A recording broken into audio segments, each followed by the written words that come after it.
Alhamdulillah, salatan wa salaman ala rasulillah wa ala alihi wa sahbihi wa mawalah. Para pendengar Pro 1 RRI Lok Sumawe dimanapun berada yang dirahmati Allah Subhanahu wa Ta'ala, berbahagia sekali di kesempatan berbahagia ini kita bisa saling menyapa dalam rangka saling memberikan nasihat di antara kita. Adapun nasihat yang kita angkat pada kesempatan yang berbahagia ini adalah dari sebuah buku tulisan Ibnu Qayyim Al-Jauziyah. Beliau menyebutkan neraka di dunia. Kalau dalam bahasa Arab atau bahasa aslinya adalah uqubah lidzunub al-ma'asi fid dunya. Hukuman bagi orang-orang yang melakukan dosa dalam kehidupannya di dunia. Jadi dalam buku ini beliau melukiskan, menggambarkan kepada kita bahwa begitu banyak dampak yang akan terjadi, yang akan diakibatkan oleh maksiat atau orang-orang yang melakukan maksiat itu sendiri. Dan kita ketahui bahwasanya maksiat itu sendiri mengandung arti atau bermakna berlawanan dari takwa. Kalau takwa itu adalah melaksanakan perintah Allah dari yang paling kecil sampai yang paling besar, kemudian meninggalkan larangan Allah dari yang paling kecil sampai yang paling besar. Itu adalah takwa. Sementara maksiat itu kebalikan, yaitu meninggalkan perintah Allah dari yang paling kecil sampai yang paling besar, kemudian melaksanakan larangan Allah dari yang paling kecil sampai yang paling besar. Nah, ini sekedar untuk mudah kita fahami bagaimana definisi sebuah maksiat atau dosa atau kedurhakaan yang dilakukan oleh seorang hamba, baik kepada diri, kepada manusia atau kepada Allah Subhanahu wa Ta'ala. Intinya secara umum maksiat itu kita artikan adalah berlawanan daripada makna ketakwaan. Maka oleh karena itu Ibnu Qayyim Al-Jauziyah di dalam bukunya Dosa dan Ancaman bagi Pelaku Maksiat di Dunia ini, beliau ini menggambarkan bagaimana dahsyatnya akibat daripada dosa atau maksiat itu sendiri. Di dalam buku ini beliau menyebutkan sampai 62 akibat. Maka pada kesempatan berbahagia ini kita mencoba melihat beberapa saja dari akibat tersebut dengan tujuan setelah kita mengetahui bahaya atau akibat daripada maksiat, maka semoga kita tidak menjadi orang-orang yang melakukan maksiat itu sendiri. Yang pertama adalah orang yang melakukan maksiat itu akan terhalang dari ilmu. Maksudnya ilmu yang baik. Jadi seseorang yang belajar ilmu yang baik tentunya, itu akan mendapatkan kesulitan dari maksiat yang dia lakukan. Karena sesungguhnya ilmu itu adalah nurun. Ilmu itu adalah cahaya. La yahdi ilal asi. Maka cahaya Allah itu, ilmu dari Allah itu tidak akan diberikan kepada orang yang bermaksiat. Maka di sini kita ulang sekali lagi bahwasanya maksiat itu akan menghalangi seseorang untuk mendapatkan kebaikan dari ilmu.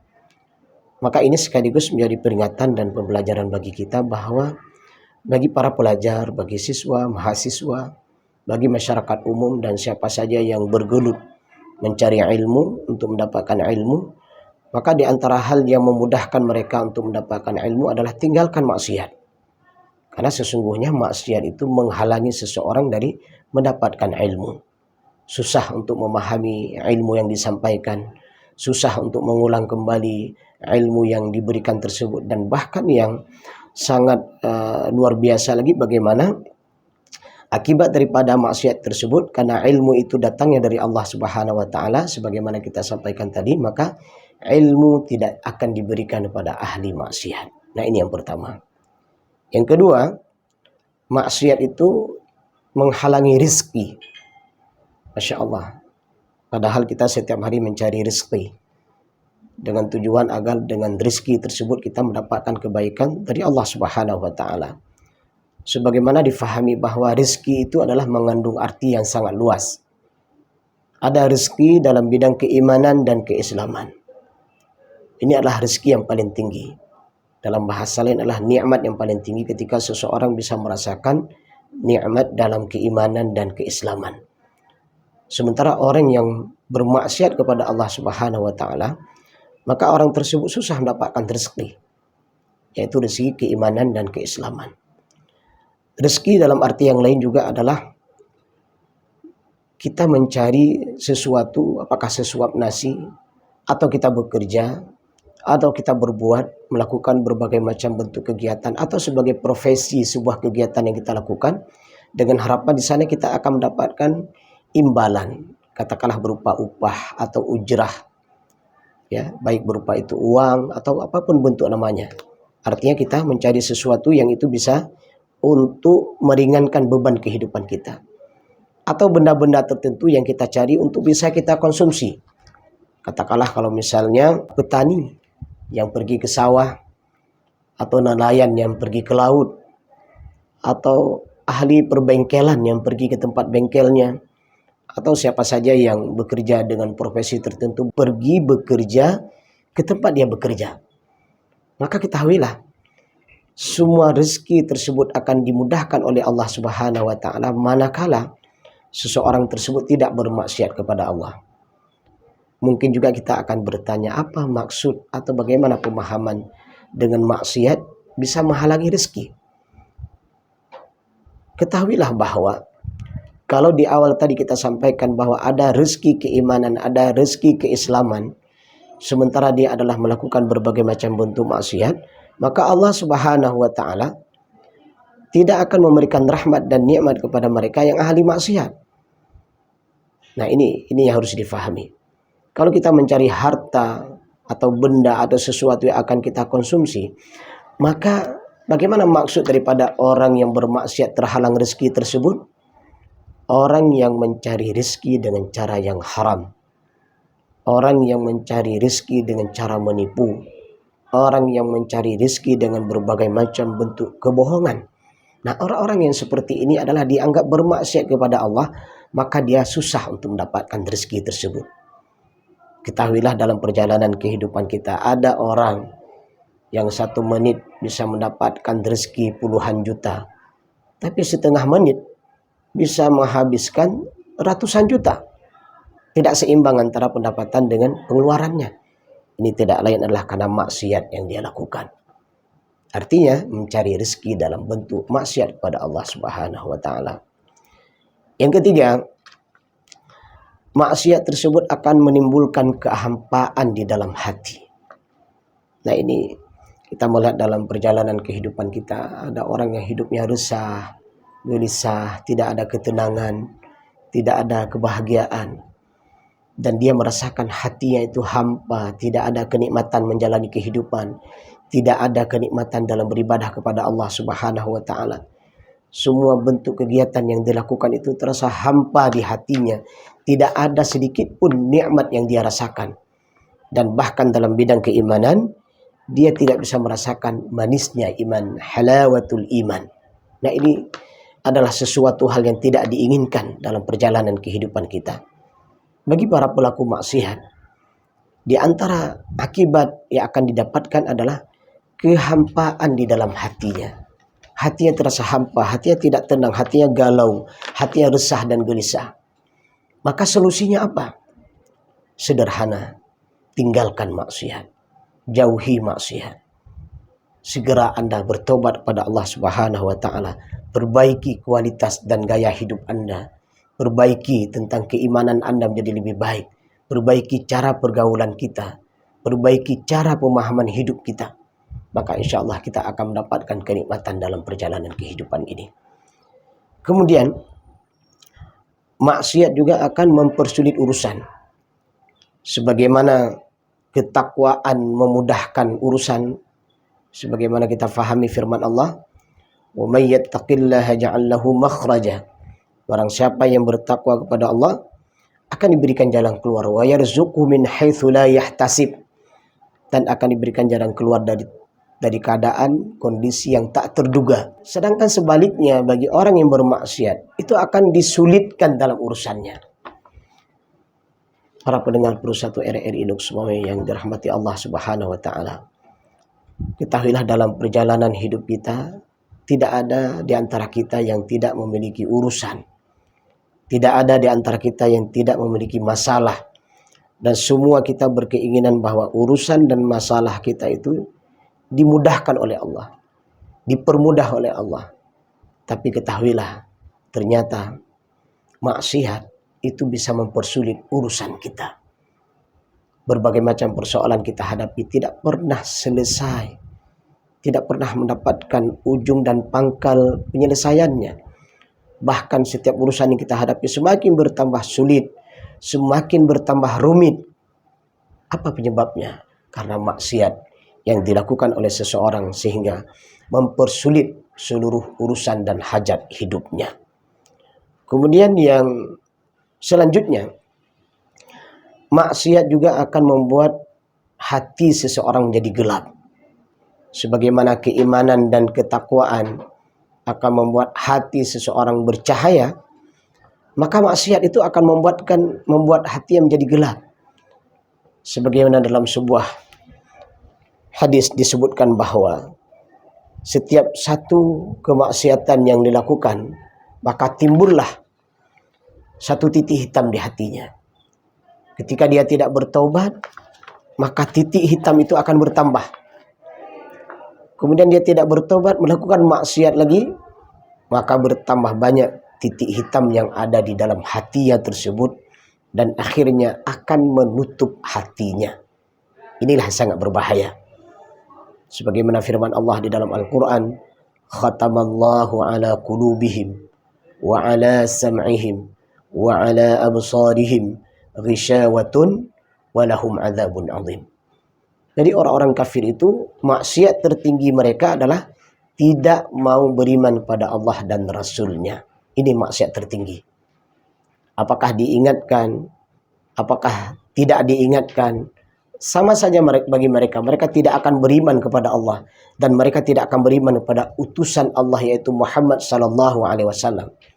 Akibat mereka tidak mau beriman kepada Allah, tidak mau beriman kepada Rasul, akhirnya mereka menjadi orang-orang yang melakukan kesyirikan yang sangat besar. Akhirnya di atas kesyirikan itulah mereka melakukan berbagai macam bentuk maksiat-maksiat yang lainnya. Akhirnya Allah tutup hati, pendengaran dan penglihatan mereka. Inilah yang kita khawatirkan. Ternyata maksiat tersebut bisa menutupi hati seseorang, bisa membuat hati seseorang menjadi gelap. Maka dalam perjalanan kehidupan kita terkadang, ya katakanlah dalam keluarga kita mungkin, apakah itu pasangan hidup kita, apakah itu anak-anak kita, terkadang sulit kita memberikan nasihat kepada mereka. Tidak lain adalah bisa saja keluarga kita itu bermaksiat kepada Allah Subhanahu wa taala. Atau seorang suami yang tidak bisa atau tidak mampu atau tidak mau memberikan nasihat kepada keluarganya, bisa saja dia adalah seorang suami yang bermaksiat kepada Allah Subhanahu wa taala. Atau seorang pemimpin yang sulit atau tidak bisa atau tak mampu atau tidak mau memberikan nasihat kepada rakyatnya ketika berbuat sesuatu yang tidak benar. Ini tidak lain adalah karena pemimpinnya bermaksiat. Atau sebaliknya, rakyat yang susah memberikan nasihat kepada pemimpinnya, bisa saja adalah pemimpin yang bermaksiat atau rakyat yang bermaksiat, dan begitulah seterusnya dan seterusnya. Artinya apa? Maksiat tersebut membuat hati seseorang menjadi gelap. Dengan gelapnya hati seseorang, maka susah menerima petunjuk dan nilai kebenaran. Kemudian maksiat melemahkan hati dan tubuh. Sebagaimana iman dan takwa menguatkan hati dan tubuh, sementara maksiat itu adalah membuat hati menjadi lemah. Na'udzubillah, summa na'udzubillah. Setiap hari kita mendengar azan berkumandang di masjid, tapi kita sulit untuk melangkah ke masjid. Setiap hari kita mendengarkan ceramah yang disampaikan, nasihat yang diberikan, tetapi tidak memberikan perubahan, tidak memberikan dampak, efek dalam perjalanan kehidupan kita. Tidak membuat kita menjadi lebih baik. Dan berbagai macam kebaikan yang kita dengar, yang kita lihat, ternyata itu semua tidak menyentuh hati kita. Justru kita menjadi lemah, tidak bersemangat. Atau sebaliknya, terkadang dia bersemangat dalam hal-hal yang tidak baik. Penyebabnya kenapa? Karena dia banyak melakukan maksiat kepada Allah Subhanahu wa taala. Dan maksiat itu bukan hanya melemahkan hati, tapi maksiat itu bisa membuat lemahnya tubuh seseorang. Lihatlah bagaimana akhir kesudahan daripada mereka yang mengkonsumsi makanan dan minuman yang diharamkan oleh Allah. Akhirnya tubuh mereka menjadi lemah dan bahkan mereka mati sia-sia. Nah, ini hati-hati. Jadi maksiat itu bisa melemahkan hati dan bisa melemahkan fisik seseorang. Tapi sebaliknya, keimanan dan ketakwaan bisa menguatkan hati dan menguatkan tubuh seseorang. Ternyata tubuh yang kuat bukan hanya didapatkan dari olahraga atau olah fisik yang dilakukan. Ternyata juga tubuh yang kuat juga didapatkan adalah ketika seseorang meninggalkan maksiat dan melakukan ketakwaan dan ketaatan kepada Allah Subhanahu wa taala. Berhati-hatilah bahwa maksiat akan melemahkan hati dan tubuh seseorang. Kemudian maksiat juga akan menghalangi ketaatan. Nah, ini sangat disayangkan. Seharusnya kita menjadi orang yang taat setiap hari, setiap waktu, saban waktu kita menjadi pribadi yang taat kepada Allah. Tapi ternyata maksiat yang dilakukan oleh seseorang adalah akan menghalanginya untuk taat kepada Allah Subhanahu wa taala. Kenapa? Karena maksiat tersebut juga diperankan oleh hawa nafsu dan syaitan. Sementara kebaikan itu datangnya dari Allah dan para malaikat.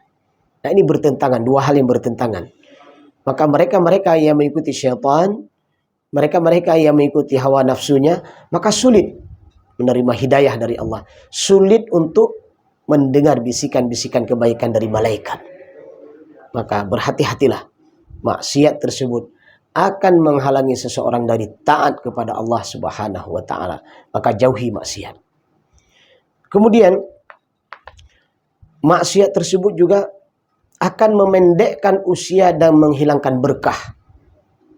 Semua orang menginginkan usia yang panjang, hidup yang lama, dan dalam bentuk ketaatan pada Allah.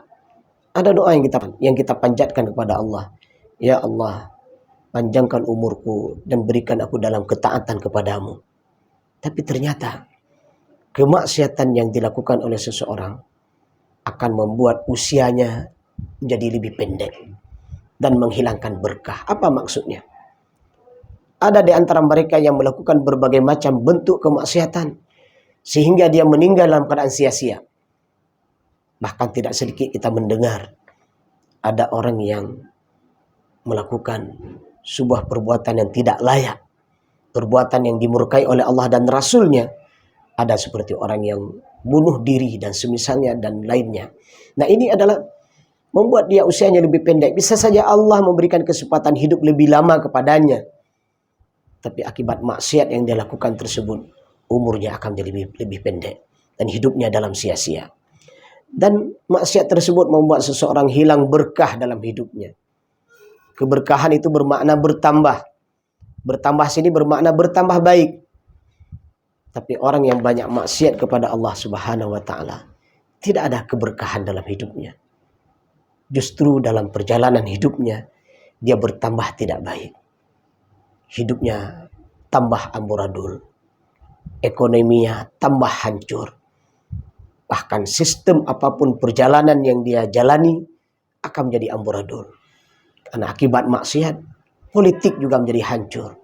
Akibat bermaksiat, ekonomi juga menjadi hancur. Dan akibat bermaksiat, bahkan sebuah negara pun akan menjadi sebuah negara yang amburadul. Maksiat itu juga akan mengakibatkan para pelakunya itu melahirkan maksiat yang lainnya. Nah, ini sangat berbahaya tentunya.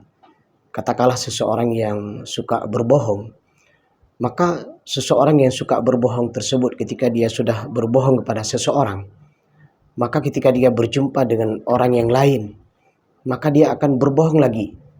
Kemudian berjumpa dengan orang lain dan dia akan berbohong lagi. Nah, begitulah seterusnya dan seterusnya. Begitu juga seseorang yang suka menipu. Ketika dia sudah melakukan sebuah penipuan, maka dia akan terus melakukan berbagai macam bentuk penipuan dan penipuan. Dan begitu juga orang-orang yang sudah melakukan berbagai macam bentuk tindak kezaliman. Ketika itu sudah terbiasa dan membiasakan dirinya dengan kezaliman tersebut, maka tentunya dia akan terus berbuat zalim. Ternyata maksiat itu tidak enak. Maksiat itu tidak menyenangkan, tapi justru maksiat itu adalah menyengsarakan. Siapa? Pelakunya. Pelakunya dia akan terasa sengsara. Kenapa? Dia akan terus dalam dosa, dosa, dan dosa. Dengan bahasa lain adalah sebuah maksiat yang dilakukan, maka dia akan berusaha melakukan maksiat yang lainnya. Maka berhati-hatilah dan tinggalkan maksiat itu. Kemudian, maksiat juga membuat hati tidak menganggap dosa sebagai sesuatu yang buruk. Nah, ini sangat berbahaya.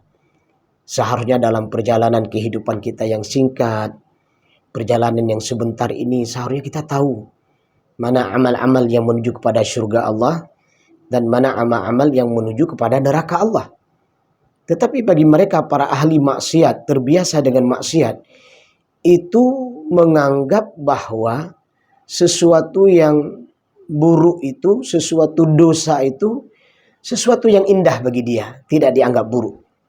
Nah, inilah akibat daripada bisikan hawa nafsu dan ajakan daripada syaitan. Karena salah satu bentuk godaan syaitan kepada manusia adalah menghias-hiasi. Apanya yang dia hias-hiasi? Dia menghias-hiasi seolah-olah perbuatan yang buruk itu baik dan perbuatan yang baik itu adalah buruk. Nah, ini berhati-hatilah. Ternyata maksiat tersebut membuat seseorang menganggap bahwa perbuatan buruk itu bukan maksiat. Dan ini sangat berbahaya bagi pelakunya. Kemudian juga kita fahami bahwa maksiat ini adalah merupakan warisan umat-umat terdahulu. Masya Allah. Kita tahu bagaimana Fir'aun yang mengaku sebagai Tuhan kemudian dihancurkan oleh Allah Subhanahu wa taala.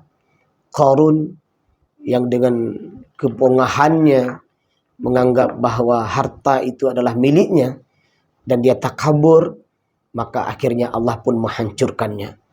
Dan semua orang-orang yang menentang Allah dan Rasul itu telah dihancurkan oleh Allah. Bacalah kisah-kisah itu. Bacalah kisah-kisah umat yang telah dihancurkan oleh Allah Subhanahu wa taala. Kenapa mereka dihancurkan oleh Allah? Kenapa mereka dibinasakan oleh Allah Subhanahu wa taala? Karena mereka adalah melakukan maksiat kepada Allah dan maksiat kepada sesama manusia. Apa maksiat mereka kepada Allah? Tidak mau menyembah Allah. Tidak mau mengakui Allah sebagai Rabb. Tidak mau mengakui Muhammad sebagai utusan Allah. Ini maksiat terbesar. Padahal Rasul diutus, para Nabi diutus mengajak mereka untuk menyembah Allah Subhanahu wa ta'ala. Tapi mereka tidak mau. Mereka menyembah sesembahan selain Allah. Akhirnya mereka dihancurkan oleh Allah Subhanahu wa ta'ala. Bacalah kisah-kisah tersebut. Dan berbagai macam kaum-kaum yang jahat, kaum-kaum yang melakukan berbagai macam kemungkaran di atas permukaan bumi ini, mereka itu telah dihancurkan oleh Allah Subhanahu wa taala. Dan bos dari semua itu adalah iblis laknatullah. Nah, makanya berhati-hatilah ketika seseorang melakukan berbagai macam bentuk kemaksiatan dan kezaliman, pada dasarnya dia telah mewariskan sebuah warisan yang tidak baik yang telah diwariskan oleh umat-umat yang telah dihancurkan oleh Allah yang terdahulu. Maka maksiat itu merupakan adalah warisan umat-umat yang telah dihancurkan. Sedangkan kebaikan, warisan umat-umat yang telah dimuliakan Allah. Lihatlah para nabi dan rasul, bagaimana kekasih Allah, mereka melakukan berbagai macam kebaikan, Allah muliakan para nabi dan rasul. Lihatlah para pengikut nabi dan rasul yang mau taat kepada Allah, Allah muliakan mereka. Allah berikan nikmat kepada mereka. As-sabiqunal awwalun, orang-orang yang pertama beriman kepada Allah dan Rasul, mereka dijanjikan nikmat surga tertinggi. Ketahuilah, melakukan kebaikan adalah warisan umat-umat yang disayang oleh Allah, sedangkan melakukan kemaksiatan dan kejahatan adalah merupakan warisan umat-umat yang telah dihancurkan oleh Allah Subhanahu wa taala. Dan berlindunglah kepada Allah, jangan menjadi ahli maksiat. Kemudian maksiat membuat seseorang terhina di mata Tuhannya. Masya Allah. Kalau pelaku kebaikan disayang oleh Allah, dicintai oleh Allah, tapi para pelaku maksiat terhina di mata Tuhannya. Meskipun Allah Subhanahu wa Ta'ala menerima taubat. Masya Allah. Orang yang bermaksiat di siang hari, Allah terima taubatnya di malam hari kalau dia mau bertaubat. Masya Allah. Bagaimana sayangnya Allah pada hambanya yang mau bertaubat. Tetapi mereka yang terus dalam kemaksiatan dan tidak mau bertaubat kepada Allah Subhanahu wa Ta'ala, mereka adalah orang-orang yang terhina di mata Tuhannya. Allah berfirman, la in syakartum la azidannakum wa la in kafartum inna adzabi lasyadid. Orang-orang yang bersyukur, yang beriman kepada Allah, taat kepada Allah, diberikan rahmat dan nikmat yang bertambah dan berlimpah. Sementara wala in kafartum, mereka yang bermaksiat kepada Allah, mereka kufur kepada Allah, inna adzabi lasyadid. Dahsyatnya azab Allah baik itu di dunia maupun di akhirat nantinya. Kemudian maksiat ini juga akan membuat orang lain dan binatang terkena dampaknya sehingga mereka ikut menanggung akibatnya. Ketahuilah, ketika seseorang melakukan kemaksiatan, ketika sebuah lembaga melakukan kemaksiatan, ketika sekelompok orang melakukan kemaksiatan, dan bahkan ketika seorang pemimpin melakukan kemaksiatan, katakanlah dia seorang pemimpin bangsa dan negara, maka ketika maksiat itu dilakukan, bukan hanya menimpa pada dirinya, maka alam di sekitarnya ikut merasakan dampak dari maksiat yang dia lakukan. Hatta binatang-binatang pun ikut merasakan dampak daripada pelaku maksiat itu. Bukan hanya binatang di darat, tapi binatang di laut pun akan ikut merasakan. Maka berhentilah dari maksiat. Karena sesungguhnya maksiat yang dilakukan tersebut bukan hanya menimpa pelakunya, tapi juga akan menimpa alam di sekitarnya. Katakanlah kalau kita di laut ada peraturan. Tidak boleh mengambil ikan dengan cara yang dilarang. Seperti meletuskan bom, ataupun ada jaring-jaring pukat yang itu tidak layak digunakan. Maka ketika itu dilakukan, maka punahlah, musnahlah bibit-bibit ikan yang seharusnya itu bisa kita konsumsi, dikonsumsi oleh masa depan putra-putri bangsa kita. Dan begitu juga hal-hal yang lainnya.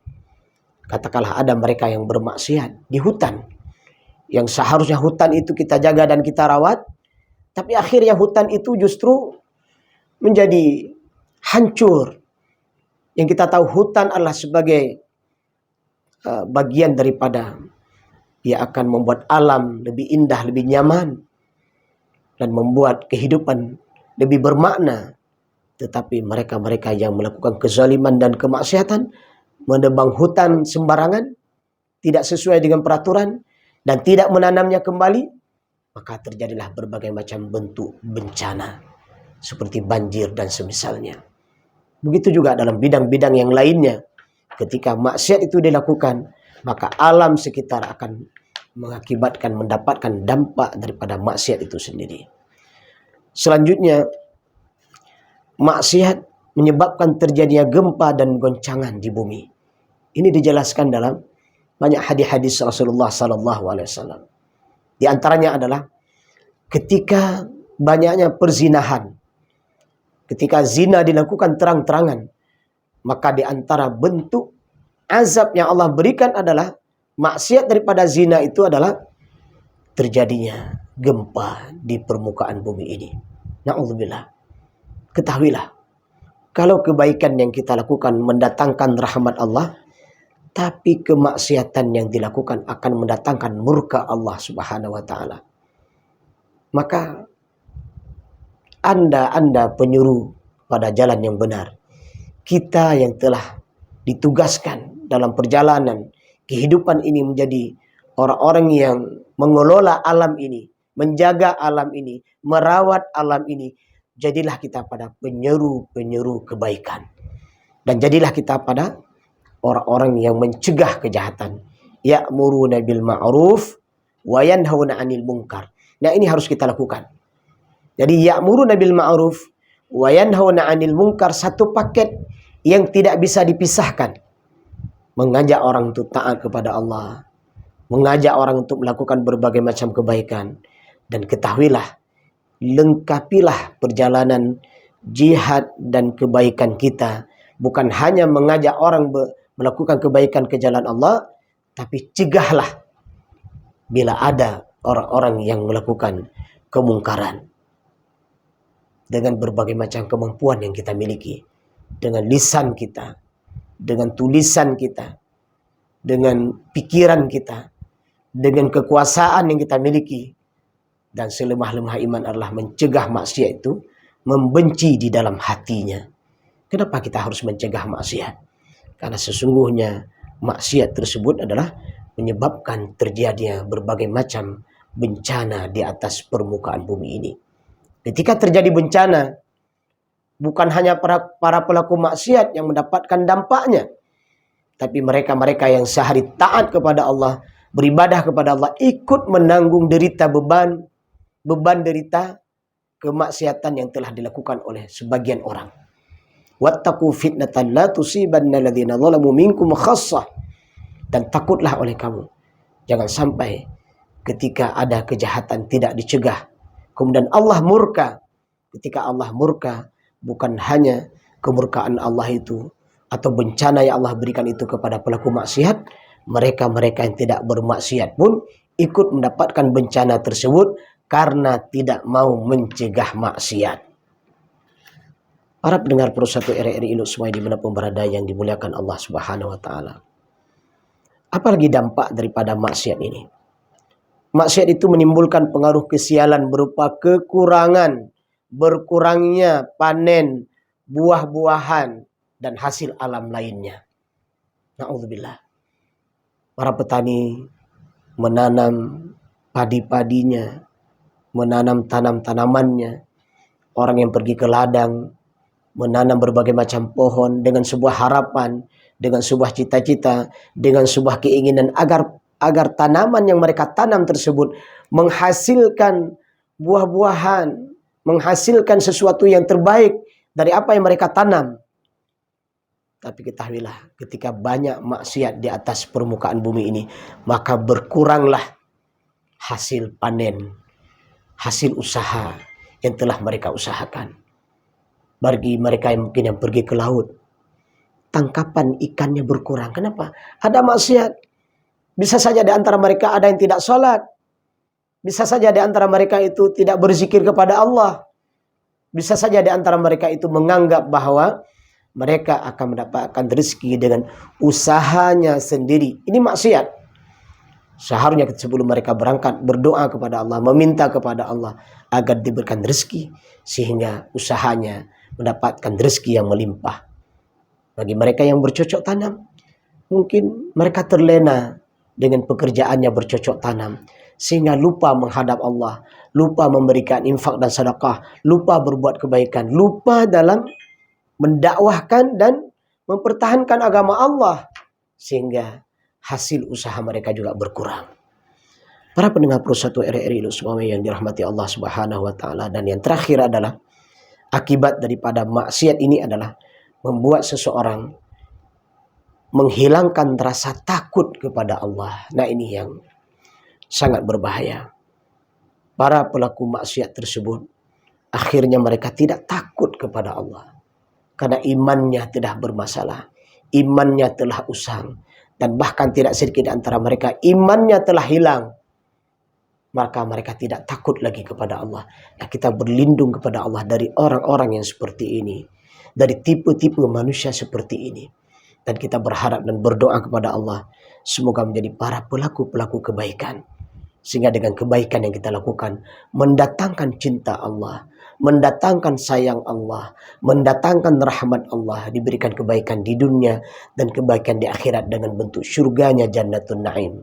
Dan kita berlindung kepada Allah daripada ahli maksiat. Karena sesungguhnya ahli maksiat tersebut diazab di dunia dan diberikan azab di akhirat dalam bentuk api neraka jahanam. Semoga Allah merahmati kita dengan nilai kebaikan yang kita lakukan. Semoga Allah melindungi kita dari berbagai macam kemaksiatan dan kejahatan. Terima kasih atas segala perhatiannya. Mohon maaf bila ada kekurangan dalam penyampaian materi ini. Semoga Allah meridai kita. Alhamdulillahirabbil alamin.